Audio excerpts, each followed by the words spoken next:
네, 지난주 말씀 복습부터 하겠습니다. 지난주 저희 계속해서 뭐 보고 있죠? 대선지서, 네, 선지서 장르를 보고 있죠. 대선지서, 대예언서 장르를 보고 있는데 지난주에는 에레미야서를 봤습니다. 에레미야서를 봤죠.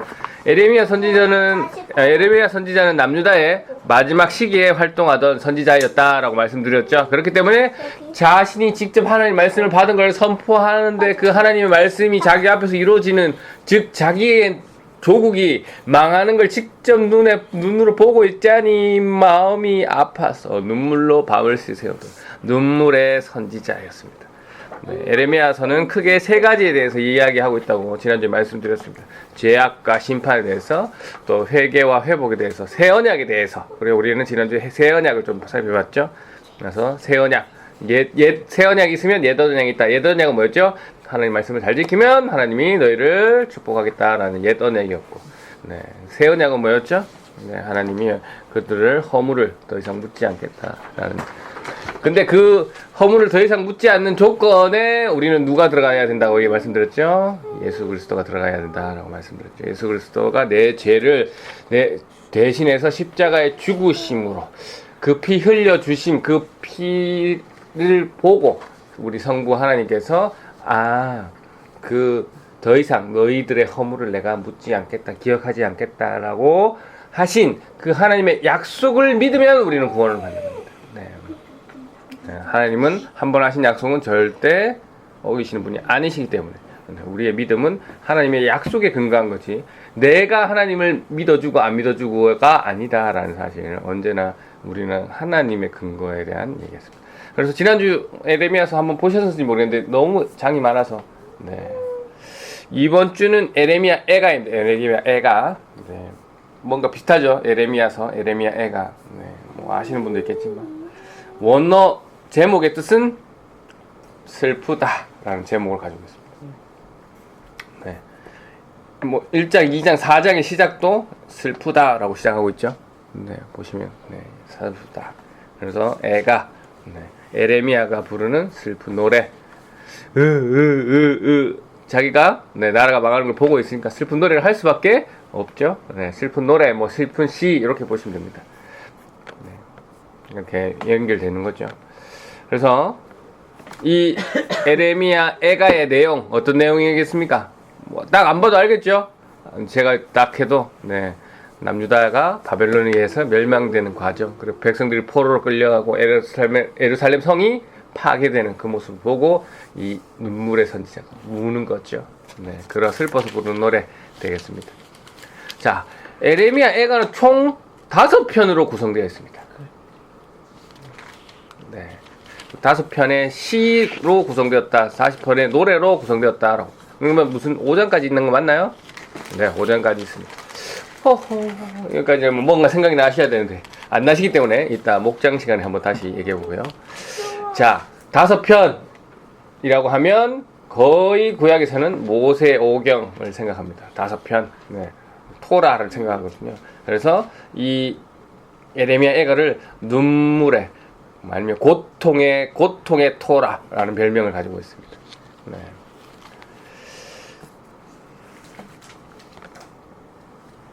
그래서 이렇게 말씀드려놓으면 이제 토라, 모세오경, 눈물의 토라, 고통의 토라라고 제가 말씀드렸기 때문에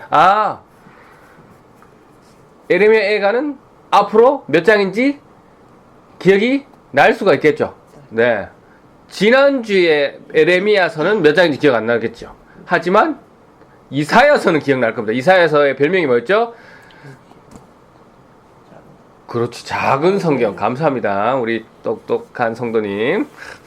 작은 성경이라 했죠. 그럼 이사야서는 몇 장? 66. 그렇죠. 이 다른 건 아니어도 이렇게 해서 그렇게 기억하시면 되겠습니다. 네, 이사야서는 66장, 에레미야 애가는 5장 이렇게 외우시면 됩니다. 뭐 다른 거 억지로 외우실 필요 없고 이렇게 자연스럽게 외워지는 것만 외우시면 됩니다. 모른다고 해서 구원 못 받는 건 아니죠. 하지만 알아놓으면 더욱더 풍성하게 말씀을 볼 수 있습니다. 자, 또 재밌는 거 있는데요. 애가의 특징을 보면, 자, 5장 중에 3장을 제외한, 그러니까 1장, 2장, 4장, 5장은 모두 몇 절로 끝날까요? 얼른 보십시오. 22절. 예, 22절로 끝납니다. 재밌죠? 의도적으로 이렇게 만들었어요. 22절. 네, 22절로 끝납니다. 그 다음 3장은 몇 절로 끝납니까? 33절, 비슷했어. 34절, 66절. 네, 곱하기 3입니다. 곱하기 3. 3장은 곱하기 3에서 다른 장은 22절, 22절, 그 다음에 66절, 22절 이렇게 끝납니다.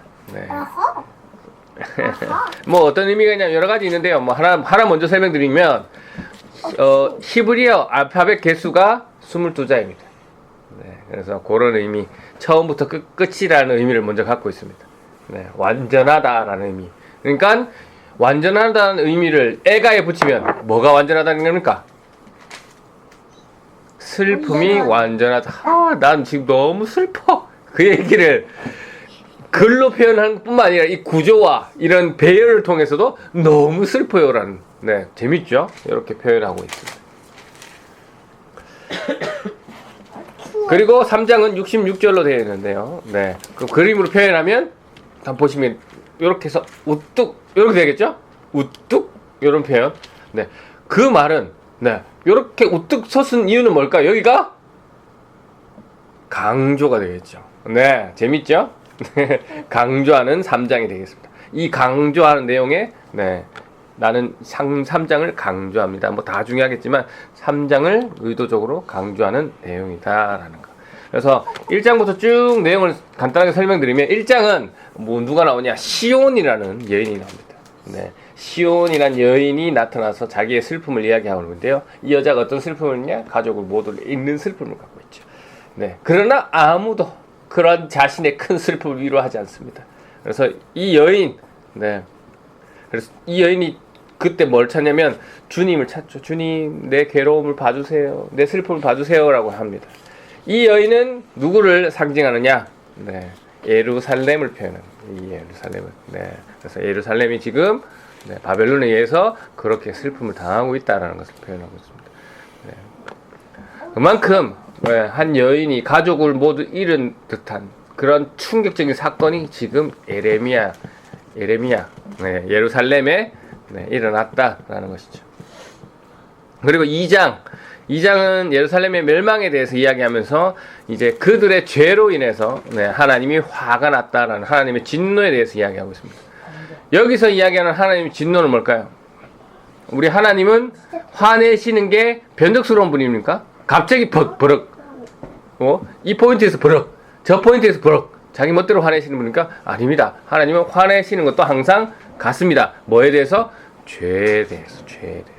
네, 그래서 하나님의 공의를 이야기하는 거죠. 하나님은 왜 죄에 대해서 범죄하냐? 죄에 대해서 발끈하시냐? 진노하시냐? 죄를 당연히 싫어하시기 때문에 그렇죠. 네. 그러면 이스라엘이 하나님 앞에 어떤 죄를 범죄했느냐? 계속 이야기하고 있습니다. 네. 뭐 이스라엘이 죄를 지을 수도 있지. 그거에 대해서 하나님은 왜 화를 내시지? 라고 생각할 수도 있습니다. 네, 하지만 이게 하나님의 어떤 근거에 대해서 화를 내냐면 이스라엘이라는 민족은 네, 하나님과 조상들 인해서 그 계속 뭘 맺었을까? 언약, 네, 약속을 맺죠. 어떤 약속? 우리가 잘 아는 구약. 네. 너희가 내 말을 잘 지키면 내가 너희를 영원히 축복하겠다. 잘 먹고 잘 살게 하고 오래 살게 하고 자녀 많게 하고 재산도 많게 하고 이렇게 하겠다라는 약속. 네. 그런 약속들을 하셨는데 그 약속을 너희가 잘 믿는 조건을 얘네들이 뭡니까? 어기는 거죠. 이때 당시에 가장 큰 어기는 게 뭐였죠? 우상 숭배라고 말씀드렸잖아요. 우상 숭배하고 하나님 말씀을 안 들으니까 야 얘네들이 나와 한 약속을 지키지 않네라는 것에 대한 하나님의 공의, 하나님의 분노가 되겠습니다.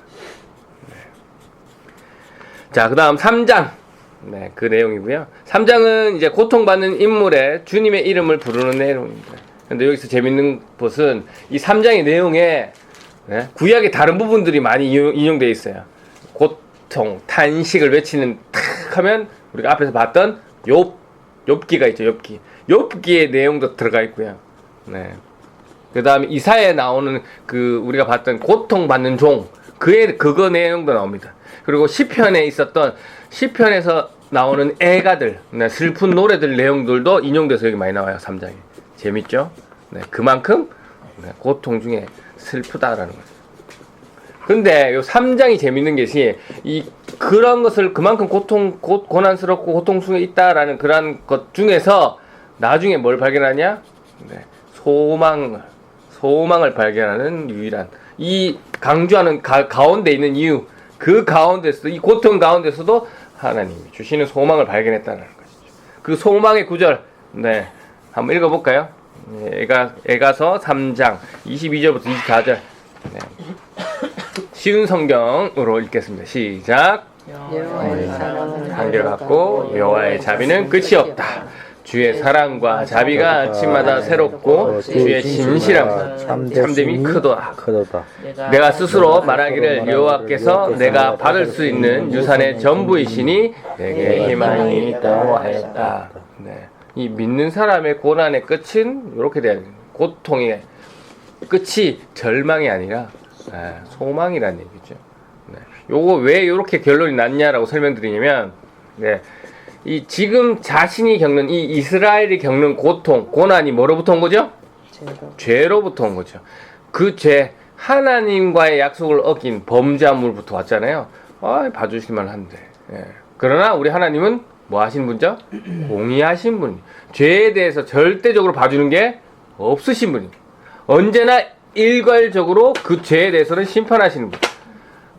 그래서 너무 힘들어요. 너무 힘들어요.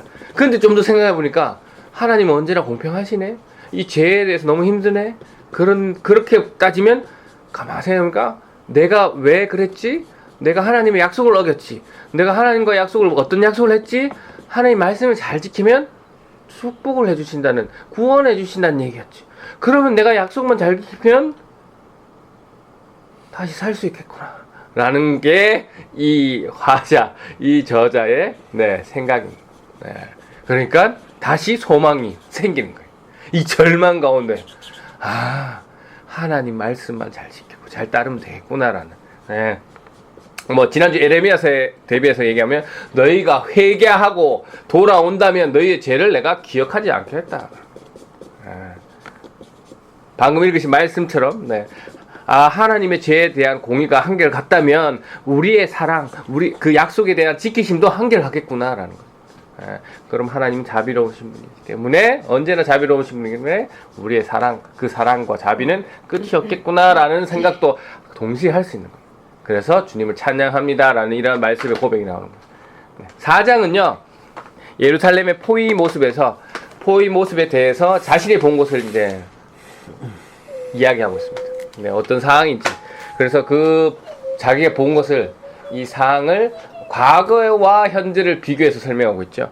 거리에서 웃고 있던 아이들이 이제는 먹을 것 찾아서 구걸하는 모습, 호화롭게 잔치를 벌였던 부자들이 이제 땅바닥에서 뭐든지 먹으려고 주워 먹는 모습, 예전에는 화려했던 이 왕궁의 지도자들이 굶주리고 피폐해져서 뭐 볼품없이 막 사는 모습, 그 다음에 다윗 왕가 전통의 그 기름 부었던 그 왕이 이제는 포로로 잡혀가는 모습을 이렇게 표현하고 있는 4장입니다.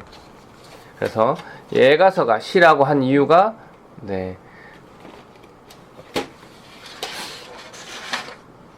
22절씩 그 다음에 3장은 66절 이렇게 딱딱딱 맞춰져 있는 운율로 맞춰져 있기 때문에 라고도 되어 있지만 아까 전에 한 가지 빠뜨린 게 알파벳이 순서대로 되어 있습니다.